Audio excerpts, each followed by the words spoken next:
Salam sahabat, mari kita kembali belajar firman Tuhan. Hari ini kita akan belajar dengan tema penipu jadi pangeran. Mari kita belajar bersama-sama dari kisah dan kehidupannya Yakub. Yakub itu dilahirkan dan dari lahir dengan arti penipu. Makanya pada waktu Esau ditipu hak kesulungannya, Esau marah dan berkata, "Bukankah sudah betul namanya Yakub?" Ya, karena dia adalah seorang penipu. Tetapi hari ini kita akan belajar, bukan selamanya orang yang mengutuk kita atau kita dikutuk oleh orang lain dan kita akan menjadi sama apa yang dikutukkan kepada kita. Tapi hari ini kita akan belajar, Yakub sang penipu itu menjadi pangeran. Kita belajar bersama-sama di dalam Kejadian pasal 32. Kita belajar kisahnya Yakub mulai ayat 24 sampai dengan ayat 28.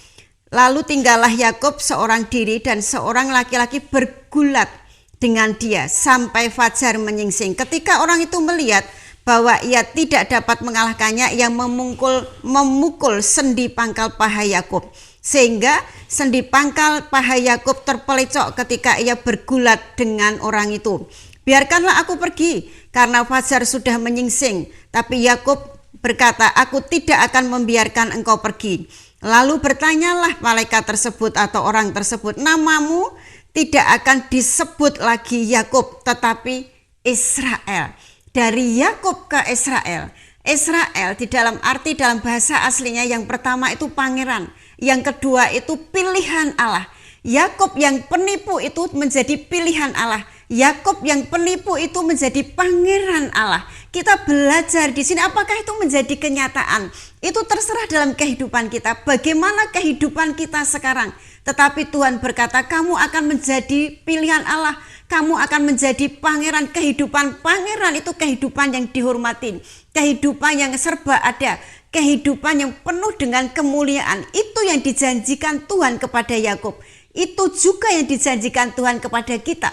Umat pilihannya. Orang yang percaya kepada Tuhan. Kita belajar hari ini yang pertama, supaya penipu menjadi pangeran, supaya keadaan kita yang terpuruk menjadi termulia, dihormati dan diberkati. Yang pertama kita lihat tadi pasal 32 ayat 28 sampai 24 sampai 28 dikatakan bahwa Yakub selalu ada waktu sendiri dengan Tuhan. Adakan waktu sendiri dengan Tuhan. Tidak ada orang lain, bergumullah sendiri dengan Tuhan. Sehingga kita akan menemukan sesuatu. Ada ide-ide dari Tuhan yang harus kita lakukan. Yang pertama, sendiri. Adakan waktu sendiri dengan Tuhan. Kemudian yang kedua, apa yang dilakukan Yakub? Yang kedua, tidak melihat kenyataan. Hanya melihat janji Tuhan. Ini berkali-kali saya ajarkan.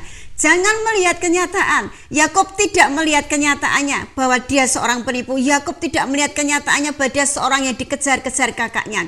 Yakub tidak melihat kenyataannya bahwa dia sudah dianggap bersalah mencuri hak kesulungan kakaknya. Tetapi Yakub melihat janji Tuhan. Kita lihat Kejadian 28 ayat 15. Ini janji Tuhan yang dilihat Yakub, janji Tuhan, bukan kenyataannya yang dia kehidupannya dikejar-kejar dan sekarang tidak tinggal bersama orang tuanya.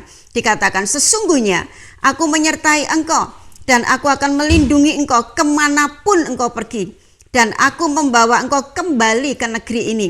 Sebab aku tidak akan meninggalkan engkau, melainkan tetap melakukan apa yang kujanjikan kepadamu." Yang pertama, tidak melihat kenyataan. Dan melihat dan memegang janji Tuhan. Janji Tuhan itu coba dilihat. Janji Tuhan itu terus dipegang dan dipercayai. Dikatakan di sini, sekarang kalau kita melihat resesi itu global, resesi ekonomi itu global dan semua sudah meramalkan. Hamba-hamba Tuhan yang menyebut dirinya nabi-nabi Tuhan sudah menubuatkan bahwa ini waktunya resesi global, resesi ekonomi global dan semua dunia akan mengalaminya. Nah, kita belajar bersama-sama, tapi bagaimana janji Tuhan? Tadi di ayat 15 dikatakan pasal 28 Kejadian. Janji berkat Tuhan itu disalurkan kepada umat pilihannya. Ada kehadiran Tuhan di dalamnya. Di dalam seluruh segi kehidupan kita ada perlindungan, ada bimbingan sehingga kita selalu tepat sasaran, sehingga kita selalu berhasil dalam segala usaha dan bisnis kita. Pegang janji Tuhan. Yakub yang dilakukan yang pertama, cari Tuhan setiap hari. Menyendiri dengan Tuhan, sendiri dengan Tuhan, ada waktu sendiri dengan Tuhan setiap hari. Yang kedua, tidak melihat kenyataan, tapi pegang janji Tuhan. Kemudian yang ketiga, kita belajar bersama-sama, ada pembelaan Tuhan. Pada waktu Laban mengejarnya, dalam mimpi Tuhan berkata, jangan kamu kata-katai Yakub, sebab dia adalah umat pilihanku. Sudah diancam Laban. Dan di dalam Roma pasal 8 ayat 34 Yesus berkata, Kristus Yesus yang telah mati, bahkan lebih lagi yang telah bangkit, yang juga duduk di sebelah kanan Allah, yang malah menjadi pembela kita. Belajar sahabat, tidak usah mengurus, tidak usah gubris segala sesuatu yang menjadi masalah bagi kehidupan kita, tapi belajar terus sendiri dengan Tuhan, belajar terus memegang janji Tuhan dan tidak melihat kenyataan. Dan Anda harus mengerti, beriman bahwa Yesus memberi pembelaan kepada kita. Siapapun yang mencoba menghalang-halangi mimpi kehidupan kita, mimpi kita, visi Tuhan yang ditaruh dalam kehidupan kita, Tuhan berkata, aku akan membelanya. Tuhan berkata, firman Tuhan berkata, Kristus akan membela kehidupan kita. Amin. Biarlah hari ini penipu menjadi pangeran itu ada dalam kehidupan kita. Shalom.